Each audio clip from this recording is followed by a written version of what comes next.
અરવલ્લી ધનસુરાની શાળા નંબર 3 માં પાણી ભરાવાની સમસ્યા સર્જાઈ। ભારે વરસાદ બાદ પાણી ભરાતા એક સપ્તાહથી શિક્ષણ કાર્ય બંધ છે।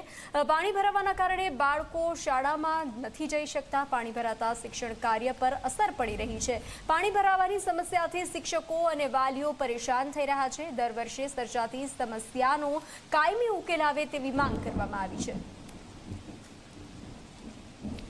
પાણીના નિકાલ માટે અહીંયા રજૂઆત આચાર્યશ્રી દ્વારા તાલુકામાં કરવામાં આવેલી, જેના અનુસંધાને અમે મામલતદાર સાહેબને અને ટીડીઓ સાહેબને મળ્યા અને તંત્ર દ્વારા ખૂબ સારો સપોર્ટ મળ્યો અને પાણીના નિકાલ માટેનો કાર્યક્રમ કરવામાં આવ્યો અને આરોગ્યની ટીમ દ્વારા પણ દવાનો છંટકાવ કરવામાં આવ્યો છે અને ભવિષ્યમાં પણ આવું પાણીનો કાયમી નિકાલ થાય એ માટે પણ અહીંયા રજૂઆત કરવામાં આવેલ છે અને તંત્ર દ્વારા ખૂબ સારો સહકાર મળ્યો છે અને ખાતરી આપવામાં આવેલ છે।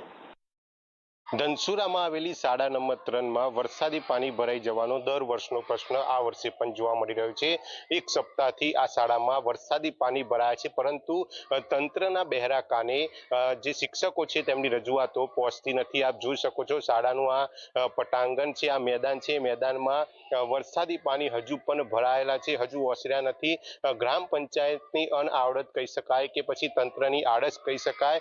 પાણીનો કોઈ પણ પ્રકારનો નિકાલ અહીંયા કરવામાં આવ્યો નથી, તેને લઈને શિક્ષકો અને બાળકોના વાલીઓ પણ ચિંતામાં મુકાયા છે।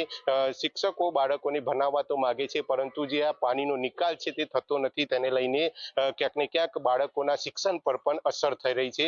ત્યારે તંત્ર દ્વારા સત્વરે આ પાણીનો નિકાલ કરવામાં આવે તેવું લોકો માંગ કરી રહ્યા છે। મહેશ પરમાર, જી મીડિયા, અરવલ્લી।